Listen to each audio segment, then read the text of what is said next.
Chaque fois qu'une concubine était convoquée au palais impérial, l'empereur versait secrètement une potion dans son thé, ce qui poussait les dames d'honneur à s'accrocher à leurs oreillers, fantasmant sur leur union avec le souverain. Ainsi, bien que l'empereur possédât 3000 beautés, il restait sans enfant. Il prenait continuellement de nouvelles concubines, dans le seul but de dissimuler ce secret honteux. Aujourd'hui, l'empereur avait l'intention de reprendre le commandement des 40 000 soldats afin de consolider son pouvoir. Il couronna à contre-cœur la fille du général comme impératrice. Mais lorsque l'empereur vit son portrait, des cheveux noirs épais, des poils qui dépassaient de son nez, des grains de beauté éparpillés sur son visage comme des étoiles, il comprit qu'il ne s'agissait pas d'une femme. Il avait épousé un monstre comme impératrice. Une intention meurtrière s'éveilla immédiatement en lui. Mais ses gardes le pressèrent de considérer la situation dans son ensemble, de persévérer et de rester ferme. Après tout, le père de l'impératrice commandait 40 000 soldats. Ayant grandi dans la lointaine frontière nord-ouest, son comportement audacieux et viril n'était guère surprenant. Même les villageois locaux utilisaient son portrait pour éloigner les mauvais esprits. En entendant cela, l'empereur imagina ce spectacle horrifiant, souhaitant pouvoir se fracasser la tête contre le mur. Soudain, l'inspiration lui vint. Pourquoi ne pas accuser le prince Yongon d'avoir comploté contre l'impératrice? Laissons le général et le prince s'entretuer. Tandis qu'il récolterait les fruits de la victoire en tant que vainqueur ultime. Avant même d'avoir fini sa phrase, il se jeta sur l'impératrice avec un poignard. Elle se tenait face au portrait de l'empereur.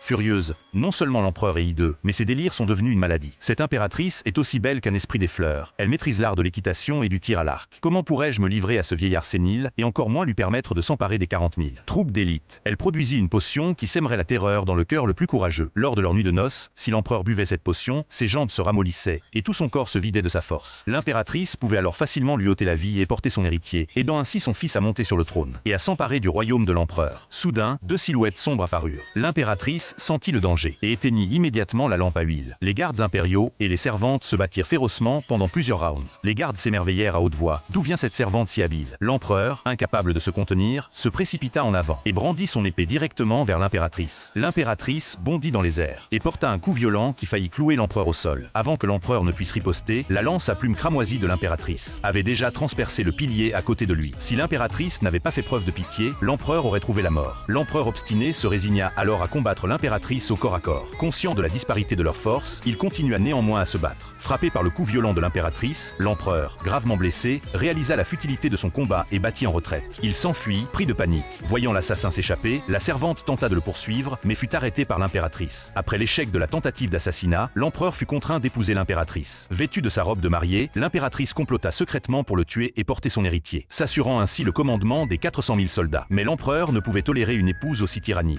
Il complota secrètement pour l'éliminer par l'intermédiaire d'autres personnes. À ce moment-là, l'impératrice sentit distinctement la chaleur de la poignée de main de l'empereur. Elle ne pouvait tolérer une telle intimité. Elle lui serra la main avec force. La force de l'empereur n'était pas à la hauteur de la sienne. Il retira précipitamment sa main. Un eunuque rapporta que la concubine Jia était gravement malade, demandant sa présence. L'empereur abandonna